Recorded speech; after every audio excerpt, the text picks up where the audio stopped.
para disfrutar. Normalmente viajamos para disfrutar.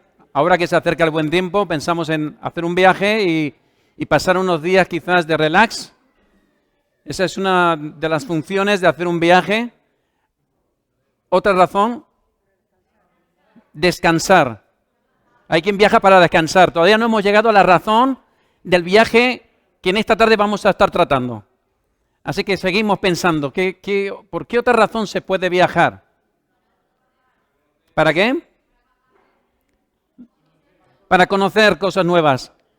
Esta no era la razón del viaje que vamos a tratar tampoco. No es conocer mundo. Ni culturizarse tampoco. Para deshacerse de la suegra, para trabajar. Ese es un motivo importante. Hay veces que viajamos para trabajar y nos vamos acercando a aprender. No, para aprender no necesitas viajar. Desconectar. ¿Para qué viajó Puigdemont? ¿Para qué viajó Puigdemont? Para huir, ¿no? Así que también se viaja para huir. Bien, las demás razones ya me dan igual. Me voy a quedar con la que quería, que es el viaje de la huida. ¿Sabéis que a veces también hay quien hace una serie de cosas también para huir? No solo viajando físicamente, puedes viajar en la mente. Para eso están los viajes astrales. O el alcohol. Te pones morado de alcohol y te olvidas de todo. O te drogas. En este caso vamos a hablar de un viaje que para mí es una huida. Es una forma de evadirse.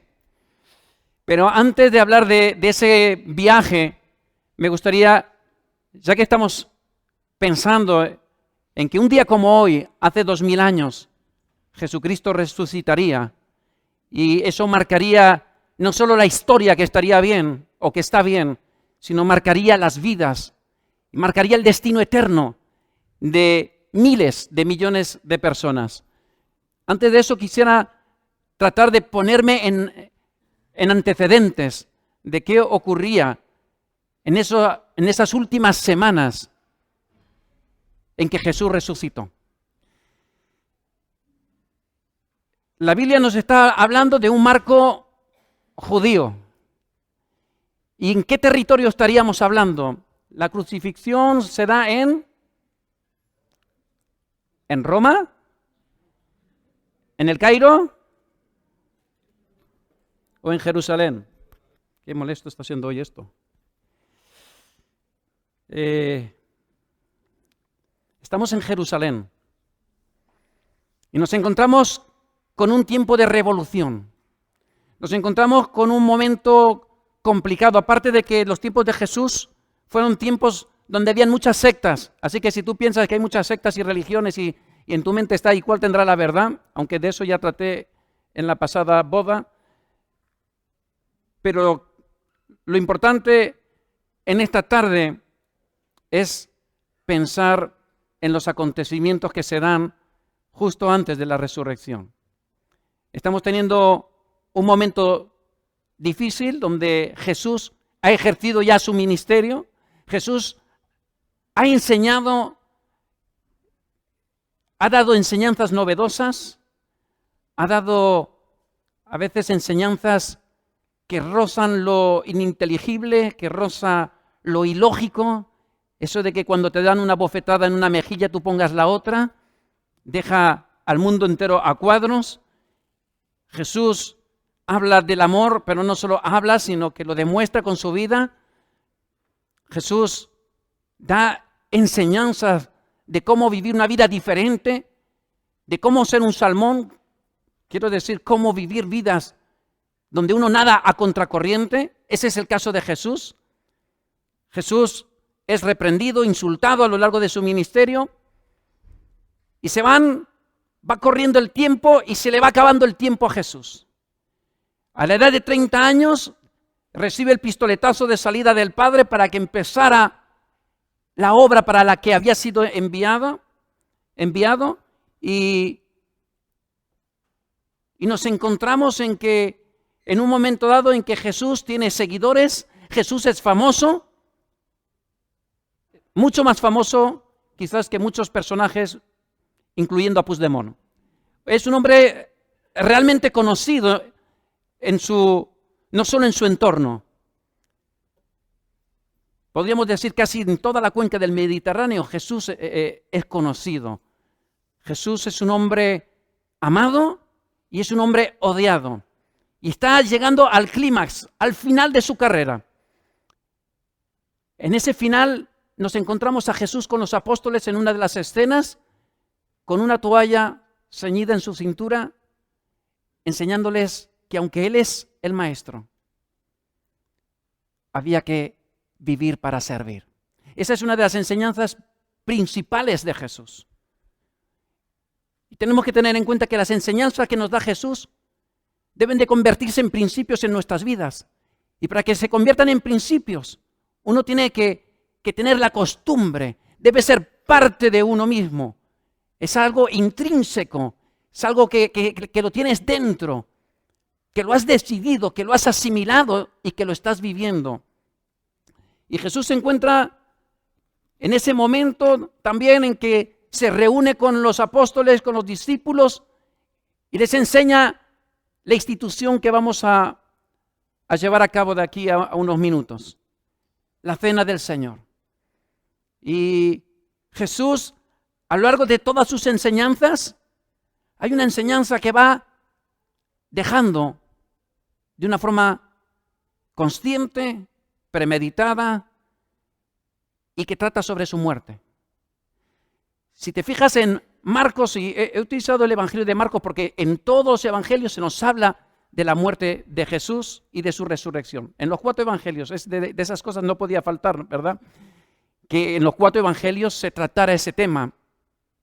Y si te fijas en el Evangelio de Marcos, en el capítulo 8, versículo 31, Jesús está hablando de que es necesario que el Hijo del Hombre padezca, sufra por los principales sacerdotes, que muera, pero nos habla de su resurrección.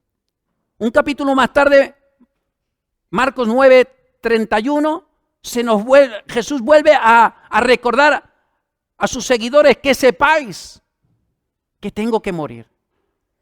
Y en el capítulo 10, versículo 34 de Marcos, vuelve otra vez a recordarlo. Y lo encuentras en todos los evangelios. Cómo Jesús, en distintos momentos de su ministerio, trata de que se quede anclado la realidad en sus discípulos de que era necesario que Él padeciese hasta la muerte. Así que nos encontramos al final a Jesús en Getsemaní. Esos son los prolegómenos, las horas antes de su ejecución. Y está en ese huerto, en ese jardín, donde él acostumbraba a ir para orar. Cuando de repente entiende que ha llegado su hora. Ahora era el momento de ejecutar el plan de Dios hasta el final. Ya no había más dilación, ya no había más tiempo.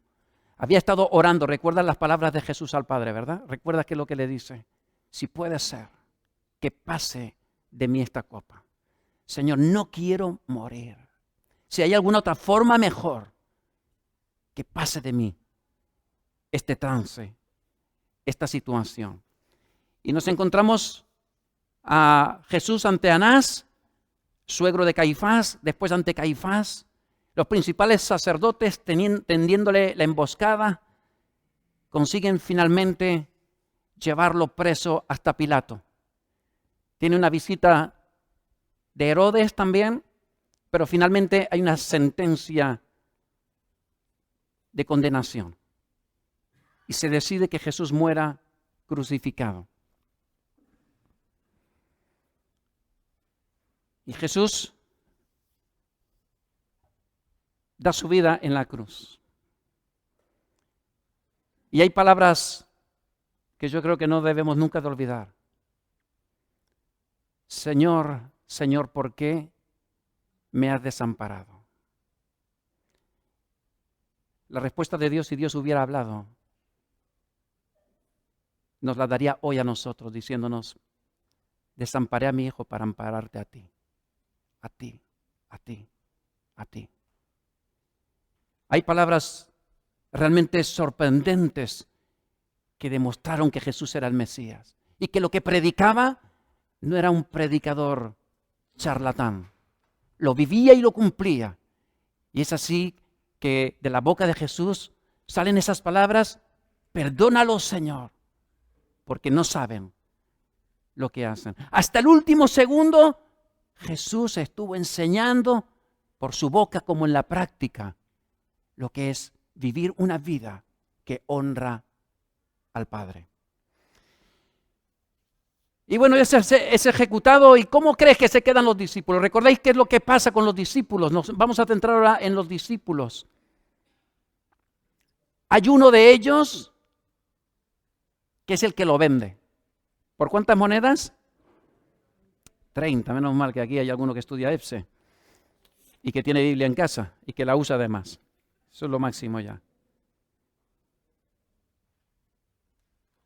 Tenemos a otro discípulo que saca su espada y le corta la oreja. Yo creo que lo quería pelar, y es el problema de los peluqueros, que se les va la mano y adiós oreja. Y Jesús le tiene que decir: guarda tu espada en la vaina.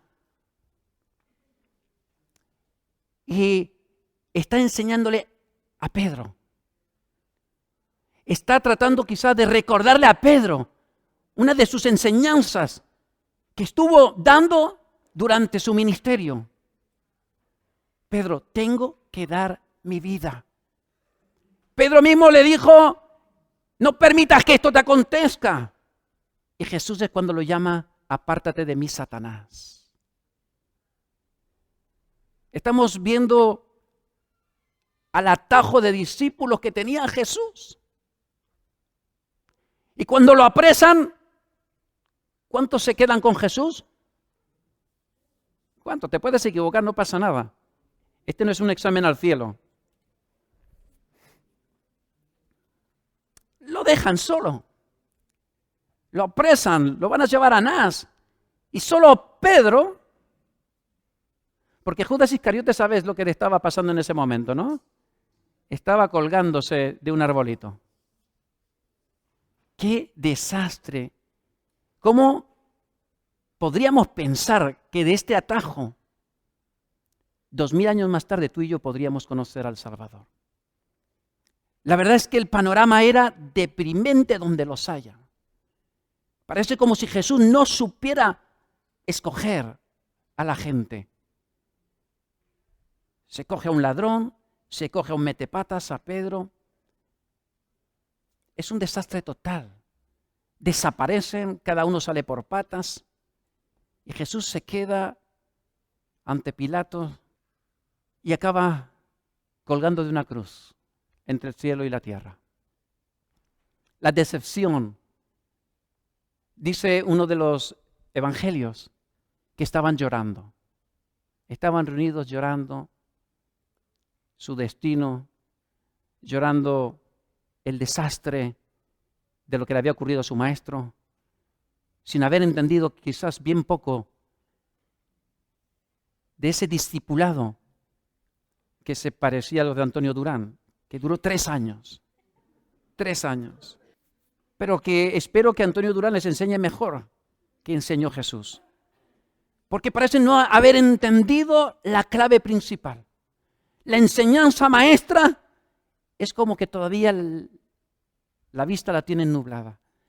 Y están presos de la tristeza, de la depresión, pensando qué va a ser de nuestras vidas. Nosotros que hemos dejado de pescar, ya no nos acordamos de la pesca. Cualquiera ahora va a mi padre, podría decir Juan. Cualquiera va ahora y le dice: papá, mira que esto se acabó, esto fue un espejismo, perdóname, y así en plan hijo pródigo.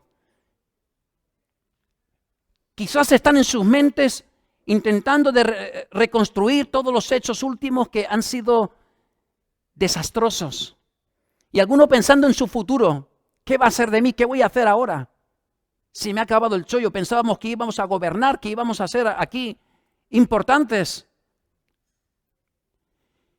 Y nos encontramos en el capítulo 24 de Lucas, el camino de Emaús. Y en el camino de Emaús me vas a permitir que yo te redacte un poquito lo que pasa, salvo algún versículo que leeré. Habían dos personas, una se llamaba Cleofás, el otro posiblemente Lucas, dicen algunos historiadores. Quizás por eso no se nombra a la otra persona de esos dos viandantes que deciden caminar 10 kilómetros, 800 metros hasta el pueblo de Emaús.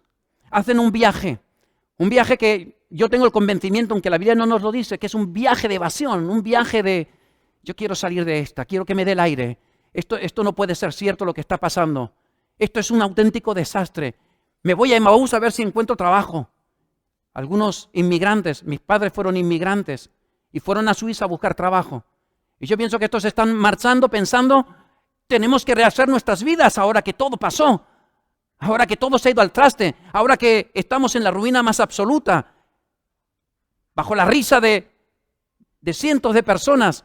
Vamos a escondernos, vamos a ir a algún sitio donde no nos conozcan y vamos a volver a empezar.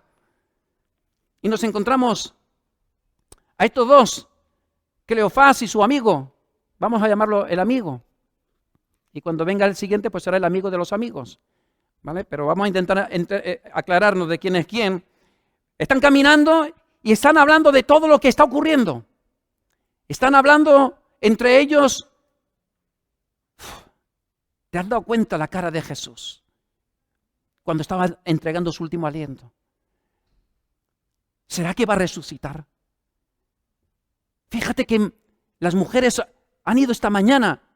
Todo esto está ocurriendo en el domingo muy de mañana. Muy de mañana. Ese viaje a Emaús, posiblemente con frío, están los dos caminando.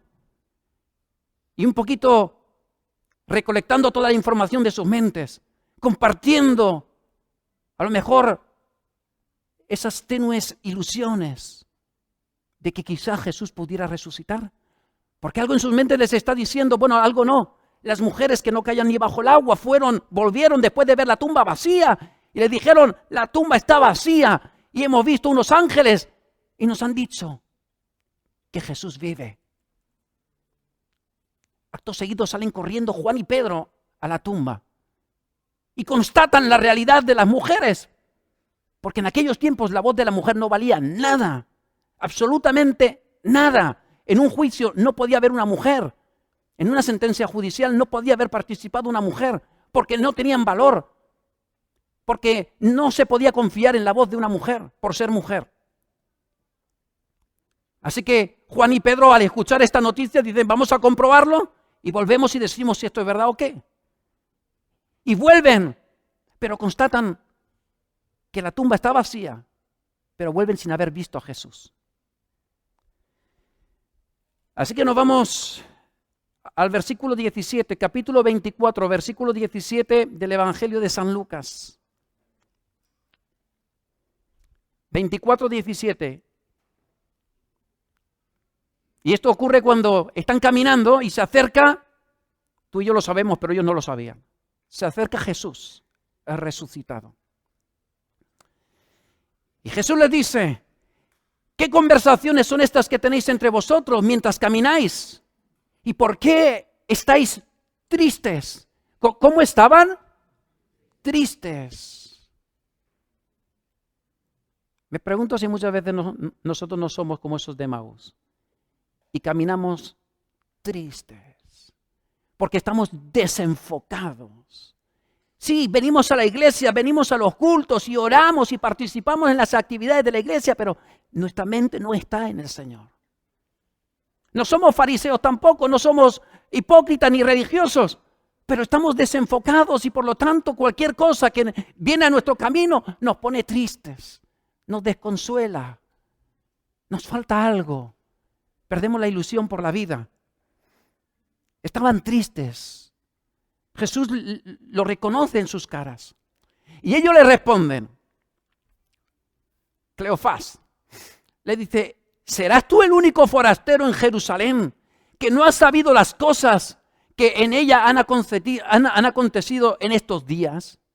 ¿Serás tú el único membrillo que no ha oído que a Jesús lo han crucificado, porque Jesús era famoso.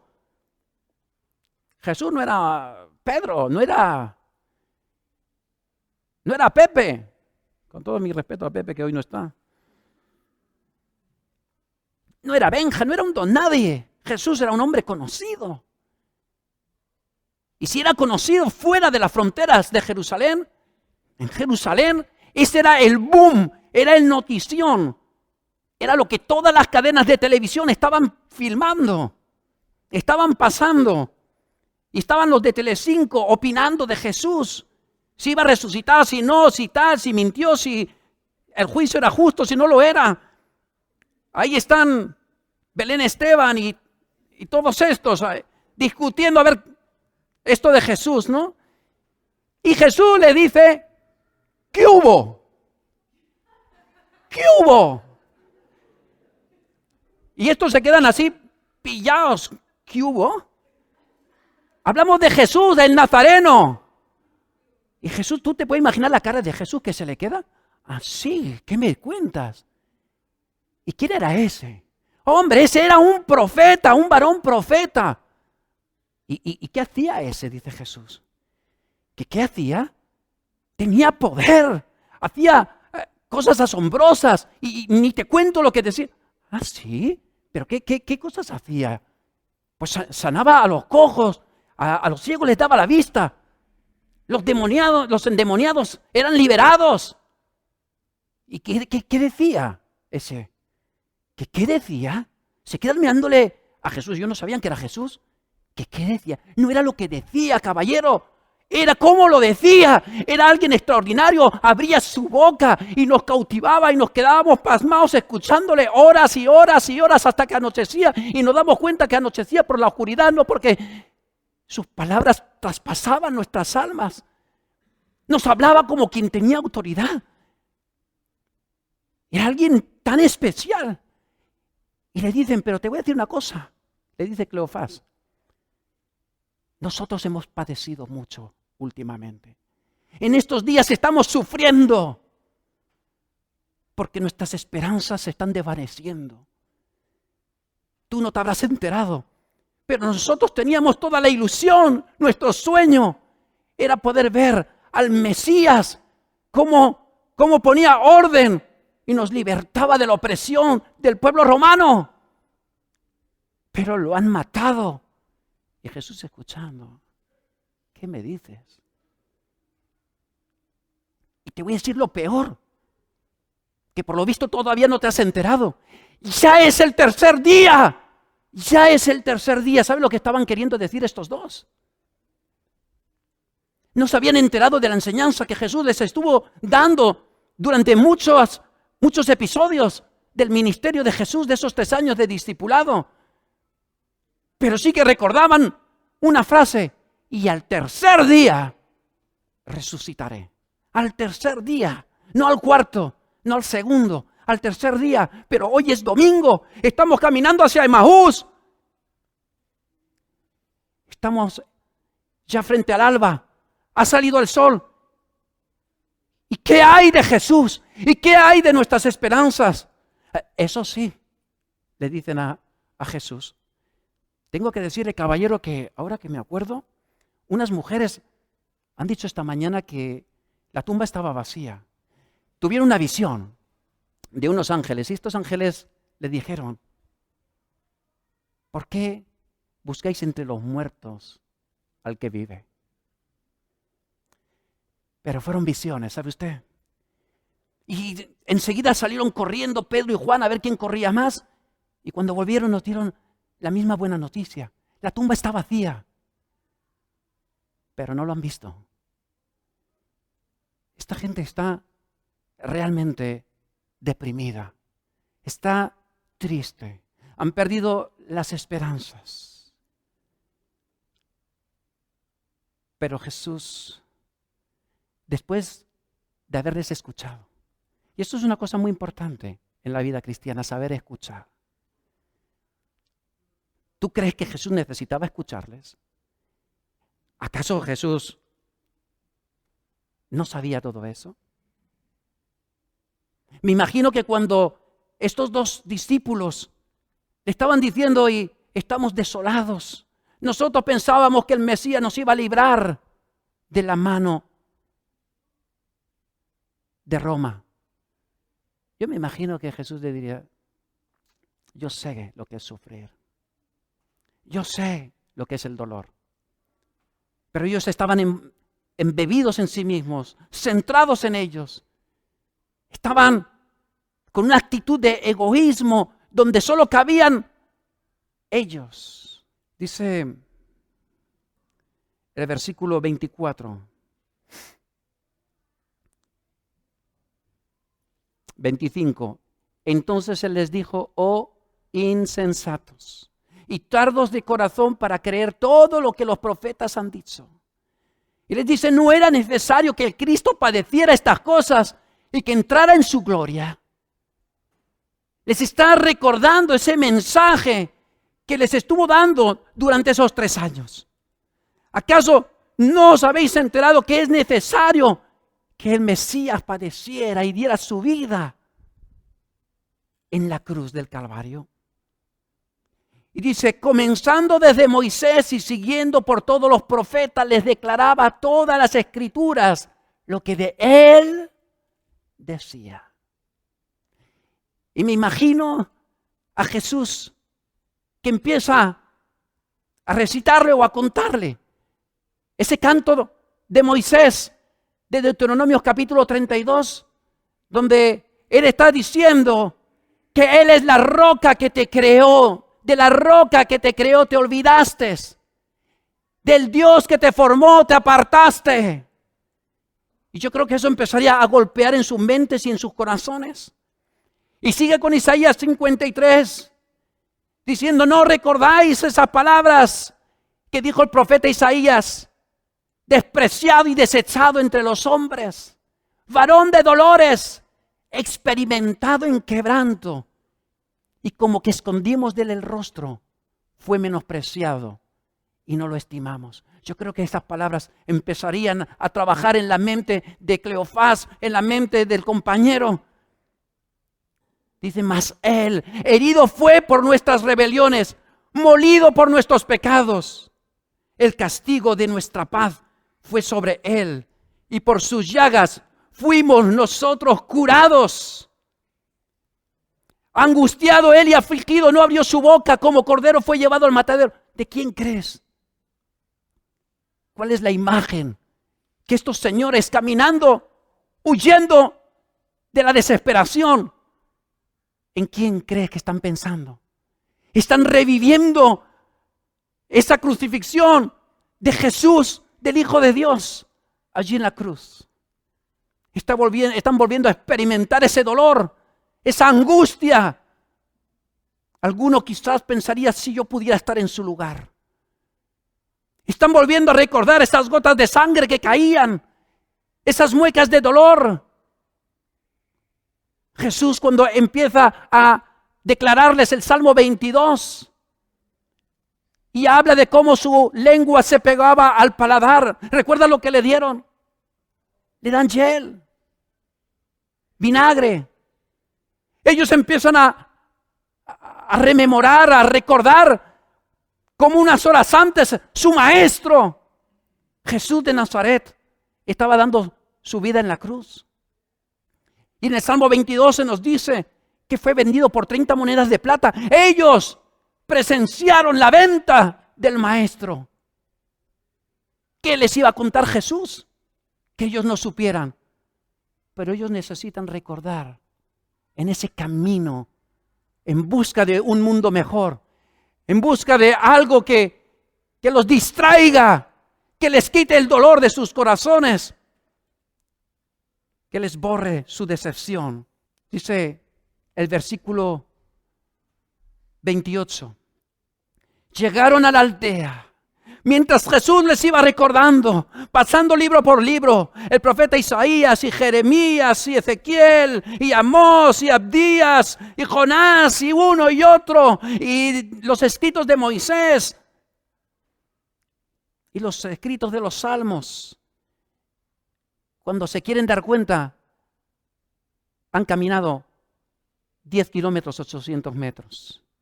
Se encuentran en el destino. Y ahí es cuando nos encontramos en el versículo 28. Llegaron a la aldea donde iban y él hizo como que iba más lejos. No iba más lejos. Jesús está caminando con ellos. Y ellos dicen, bueno, mira, chico, que nosotros nos quedamos, que ya hemos llegado a casa. Y él dice, bueno, hasta luego. Y en esta tarde me gustaría que tú reaccionaras como ellos. Versículo 29 dice, mas ellos le obligaron, ¿sabes a qué? A quedarse. Ellos le obligaron a quedarse.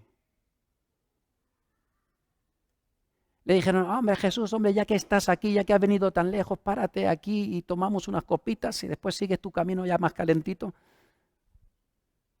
Párate, por favor, párate, ven aquí, ven a nuestra casa. Necesitamos que te quedes. Había algo mientras estaban escuchando la voz del Mesías, del Rey de Reyes. Había algo que les ardía en el pecho, que no los dejaba vivir, que no podían perder la oportunidad, que se habían dado cuenta que esto era un momento. Ojalá hubieran habido cámaras reflex para estar filmándolo. Era un momento crucial para sus vidas. Habían salido a la desesperada y durante el camino alguien les había inyectado una inyección de adrenalina y su corazón latía. Y le dijeron, quédate con nosotros porque se hace tarde y el día ya declina. Cualquier excusa era buena para detener a Jesús. En esta tarde no sé cuál es tu excusa, pero ojalá tengas una buena excusa para detener a Jesús. Que hoy Jesús no pase de largo por tu vida. Que hoy Jesús no te deje a un lado porque tú no te has enterado de quién es el que te dice ven. Ven a mí, te dice el Señor. Ven a mí. Versículo 32. Y se decían el uno al otro, pero no ardía nuestro corazón. Esto supongo que en un rincón de la casa. Pero no ardía nuestro corazón en nosotros mientras nos hablaba en el camino y cuando nos abría las escrituras. Y versículo 33. Y levantándose en la misma hora, volvieron a Jerusalén. Y me quedo con esto en esta noche. Voy a llegar hasta aquí en esta noche. Y en esa misma hora, te fijas que es así como lo dice la Biblia. No había tiempo que perder. ¿Sabes lo que pasa en esta historia? Que Jesús, que es el invitado de la casa, de repente se convierte en el anfitrión y coge el pan y dice que lo partió. Y en ese momento, la bombilla se ilumina. Y dicen, esto es increíble. Andábamos decepcionados, desilusionados. Estábamos sin esperanza. Pero el Cristo de la gloria ha venido con nosotros estos 11 kilómetros. Dios no escatima esfuerzos para ti. Dios te buscó y te busca y te buscará. Y seguirá llamando y te insistirá hasta que claudiques. Es tan especial ese momento. Y ¿sabes? La palabra de Dios dice que tomó el pan y lo bendijo y lo partió. Y yo creo que esto es algo simbólico también para ti y para mí. Dios te toma en sus brazos. Dios te bendice. Pero también quiere quebrantar tu vida. Que te des cuenta de lo que eres. Es necesario que entiendas tu necesidad. Para que tú entonces puedas ser de bendición para otros. Y dice, y lo dio. Es una forma de transmitir Jesús como tantas veces. Por medio de cosas tan cotidianas. Verdades profundas del reino. Él con esos gestos estaba transmitiendo una enseñanza de lo que quería hacer con ellos.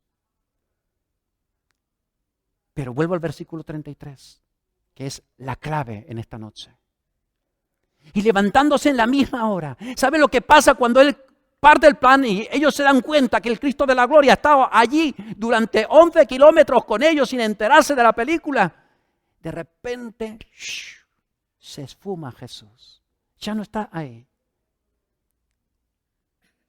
Y el mismo Jesús que se fue es el mismo Jesús que hoy está aquí en esta noche. El mismo Jesús que desapareció es el mismo Jesús que hoy te dice ven, que no lo podemos oír con nuestro oído, pero que es tan real como lo fue esos 11 kilómetros para esta pareja. Y fue tan tremendo el impacto que produjo en estos dos que dice que se olvidaron de cenar. Escucha, uno tiene que estar muy convertido, tiene que tener una experiencia muy brutal para dejarse la cena. Y levantándose en la misma hora. ¿Sabes que era de noche? ¿Sabes que aquellos tiempos eran tiempos complicados? Que habían ladrones. No hace falta pasar por Baladre para encontrarte algún ladrón. Habían especialistas del robo de los caminos, en los caminos de Jerusalén. Pero algo les pasa a esta pareja, Cleofás y quizás Lucas, que se olvidan de cenar, que les da igual el pan, que les da igual la casa, que levantan sus traseros de allí y empiezan a caminar rumbo a Jerusalén nuevamente. Ellos hacen un retorno. Habían ido porque querían escapar, pero ya no hay motivo de escapar. Ya no hay motivo de seguir buscando. Lo que habían encontrado hacía tan solo unas horas, quizás para algunos durante unos años, lo volvían a tener inmersos en sus corazones, con más fuerte que nunca. Sus corazones latían más que habían latido el día en que Jesús les dijo, seguidme y yo os haré pescadores de hombres. Levantándose, se marcharon a Jerusalén. Ojalá en esta noche, si tú eres de los que están perdidos, de los que se han equivocado del rumbo, de los que han perdido la orientación, de los que han perdido el gozo del Espíritu, de los que no sienten ese palpitar, esas mariposas por Dios. Si tú eres de esos, ojalá hoy tú puedas venir a la Santa Cena si estás bautizado de mayor y por inmersión en el nombre del Padre y del Hijo y del Espíritu Santo, si ese es tu caso. Ojalá tú puedas retornar a tu Jerusalén. Tú puedas retornar al lugar del combate. Tú puedas retornar para convertirte otra vez en pescador de hombres. Y no sigas dando tumbos. ¿Sabes? La resurrección de Jesús es un hecho tan claramente demostrado históricamente que cuando leemos los evangelios nos damos cuenta que esto no era la fiebre de unos seguidores por agradar a su maestro, fallecido, ejecutado en la cruz. Porque no había nadie que creyera en la resurrección. No sé si te habías parado a pensar en esto.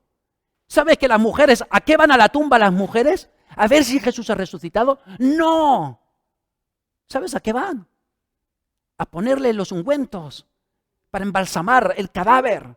A eso van las mujeres. ¿Sabes a qué van Pedro y Juan? A ver si la palabra de las mujeres era cierta. Aquí no había nadie que creyera en la resurrección de Jesús. ¿Recuerdas a un tal Tomás? Pues yo si no toco en sus heridas no creo. Aquí no creía ni el gato, ni el apuntador, ni el discípulo más cercano. Nadie creía en la resurrección. Pero es tan poderoso. Tan poderosa la visita. ¿Sabes que en ese día de resurrección de domingo Jesús aparece 4 veces en distintas situaciones y a diferentes personas? Se aparece por fin a María, a las mujeres, se aparece a Pedro, se aparece a los 2 viandantes del camino de Maús y se aparece finalmente, si sigues leyendo los siguientes versículos, se aparece a todos los discípulos que seguían a Jesús. Y aún en ese momento en que están todos reuniditos, ¿sabes? Cuando Jesús se presenta, estaban todos frotándose las manos, las mujeres diciendo, madre mía, qué cosa, qué increíble, fíjate, hemos visto y nos han dicho los ángeles, y llegan estos dos caminantes de Emaús, de retorno de Emaús, diciendo, no os vais a creer lo que nos ha pasado, hemos estado caminando con el Cristo resucitado. Y ahí está todo ese alboroto cuando de repente Jesús se aparece y les dice, pasa a vosotros, pasa a vosotros. Jesús no viene a reprender a los discípulos para decirles qué atajo de perros que sois. Me habéis vendido. Anda, Pedro, que ya te vale a ti. Tanto bla, bla, bla, bla. Que si yo voy a ir por las aguas, que si yo no te negaré, Jesús, los demás sí, pero yo. Y les dice, pasa a vosotros. Y dice la Biblia, y lo puedes corroborar leyendo el resto del relato. No creyeron. No creyeron, ni así creyeron. O al menos algunos de ellos no creían y así los mataran. ¿Y sabes lo que hace Jesús?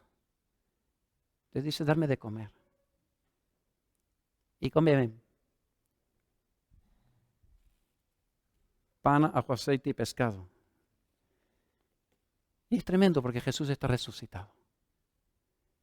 Y eso nos habla de esperanza. Si Jesús no hubiera resucitado, no sé qué pintamos tú y yo en esta iglesia. Si Jesús no hubiera resucitado, menuda pantomima más absurda y más estúpida vamos a hacer esta tarde. Si Jesús no hubiera resucitado, no habría abierto el camino al Padre. Cuando Jesucristo estaba dando su vida en la cruz, cuando Él exhalaba su último aliento, dice la Biblia que la cortina que separaba el lugar santo del Santísimo se rompió de arriba abajo, dando libre acceso por primera vez a los pecadores para que pudieran llegar hasta el Padre. Pero eso le costó la vida a Jesús de Nazaret. Y su resurrección nos recuerda que Él ya ha pasado por ahí. Nos recuerda cómo vamos a vivir el día de mañana. Nos recuerda que hoy nuestras condiciones pueden ser pésimas, pero sabemos lo que nos está esperando. Vale la pena la fatiga, el cansancio, el sufrimiento, los sinsabores de la vida. Quiero recordar una historia que yo conozco hace tiempo y que hoy la recordaba en Buenas Noticias. Habían dos personas que fueron contratados en una empresa. Las dos personas tenían un trabajo penoso, duro. Era 12 horas al día. Era un trabajo físico, cansado. Pero cuando los contrataron les dijeron que no iban a cobrar al día, ni por semana, ni al mes. Su salario se les iba a dar a fin de año. Pero a uno tenía como recompensa 1.000 euros al final del año, mientras que el otro tenía 1.000.000 de euros esperándole. Y cuando pasaba un día, los dos cansados, deprimidos, y uno decía, madre mía, total 100 euros al final del año. Y el otro decía, esto es duro, pero es 1.000.000 de euros.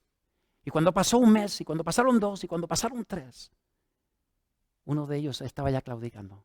No quería seguir más adelante. Pero había uno que decía, voy adelante. Dentro de 6 meses más, yo seré rico. Y eso es lo que cambia nuestra vida de la mayoría de la gente que pobla este planeta. Nosotros tenemos una esperanza gloriosa. Tenemos una esperanza increíble. Y es que nosotros vamos a resucitar en el día postrero. Dice Isaías 54. Regocíjate, oh estéril, la que no daba a luz. Levanta canción y da voces de júbilo, la que nunca estuvo de parto. Porque más son los hijos de la desamparada que los de la casada, ha dicho Jehová. Capítulo 55 de Isaías. A todos los sedientos venid a las aguas, y a los que no tienen dinero venid, comprad y comed. Venid, comprad sin dinero y sin precio vino y leche. ¿Para qué gastáis el dinero? Dicho de otra forma, ¿para qué gastas tu tiempo en internet? ¿Para qué gastas tu tiempo en la televisión? ¿Para qué malgastas tu vida? Isaías 12:6 dice, regocíjate y canta, oh moradora de Sión. ¿Sabéis quiénes somos la moradora de Sión? Bueno, ya dije quiénes somos, así que ya lo sabéis. Porque grande es Dios, grande es Dios. Porque grande es en medio de ti el Santo de Israel. Hay unas palabras de Jesús y con estas voy a terminar. Mateo capítulo 11, versículo 28. Dice, venid a mí todos los que estáis trabajados y cargados, y yo os haré descansar. Llevad mi yugo sobre vosotros y aprended de mí que soy manso y humilde de corazón y hallaréis descanso. Quizás te crees que irse a Tenerife significa descanso. Quizás un poco. A lo mejor piensas que no ir al culto 2 semanas te produzca descanso. A lo mejor piensas que poner Telecinco te produce descanso porque dejas tu mente así a lo tonto para que toda la porquería se te meta en el cerebro. Y piensas que eso es descanso. ¿Sabéis lo que es el yugo? ¿Sabéis lo que es un yugo? Lo que se le pone a los bueyes, ¿vale? Aquí en la colleja. Y sirve para que los dos puedan tirar a la vez, para unificar los esfuerzos de 2 animales. Y eso pesa. Yo he visto, no sé si tú lo has visto, lo he visto en plan reliquia, en estos lugares que venden cosas antiguas, en un anticuario. Y eso es brutalmente pesado. Pero ¿sabe lo que Jesús nos está diciendo? Es que su yugo no pesa, que es un yugo ligero, es un yugo que te da dirección, que no te aplasta, que no te hunde. El yugo de Jesús es ligero, es fácil y trae descanso para tu alma. No sé cómo vives tú la resurrección de Jesús. No sé para ti en qué te influye en tu vida. Pero Jesús te está llevando. Y Él te dice, venid a mí, ven a mí, ven a mí. Yo puedo consolarte. Yo puedo fortalecerte. Dios te está llamando quizás a unos para restaurar. Dios está llamando en esta tarde a algunos quizás para fortalecerlo. A otros para exhortarle, para volverlo al camino. Pero Dios te está llamando seguro. Y Dios quiere traer descanso a tu alma. Yo creo que eso es algo que todos necesitamos. Porque la vida te oprime. Porque la vida es estrés.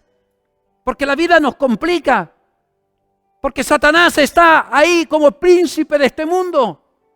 Y nos quiere hundir. Y Él sabe esperar. Pero Jesús te dice, yo estoy a la puerta de tu corazón y llamo. Si alguno oye, ojalá tu caso sea como Cleofás y su compañero. Escuchó, entendió, comprendió y produjo en ellos una reacción. Lo dejaron todo en Emaús para volver a Jerusalén, para volver al punto de partida, para volver donde se habían quedado, para volver a la voluntad de Dios otra vez. Y eso es lo que Dios te dice en esta noche. No vengas a la cena sin entender que es necesario que haya un camino de retorno. Un volver a Jesús. No un volver a una religión. No el volver a unas costumbres. Es volver a Jesús. Es volver a decirle, Señor, háblame otra vez. Toca mi corazón, moldéame. Lo que no entendí antes como los discípulos, lo quiero entender hoy, lo quiero entender ahora. Quiero ponerme a cuentas contigo. Quiero que tú vuelvas a poner ilusión, que motives mi vida, que traigas pasión en mi corazón por ti nuevamente. Quiero servirte como un fiel. Quiero ser fiel a ti, Señor. Quiero ser un fiel soldado, Señor. Quiero seguirte hasta morir. Y no quiero que sean palabras como las de Pedro. Yo sé que tú traes palabras de vida, porque las trajiste, las has traído a mi vida. Y tienes todo el poder para seguir trayéndolas. Recuérdame, Señor, tu palabra. Espíritu Santo, obra en mi mente y en mi corazón. Porque quiero serte fiel, Señor. Quiero vivir en tu voluntad. Quiero que mi vida sea como esa fragancia que alcance tu altar. Quiero vivir por y para ti, Señor. Restáurame, oh Dios. Restáurame, límpiame, Señor. Límpiame.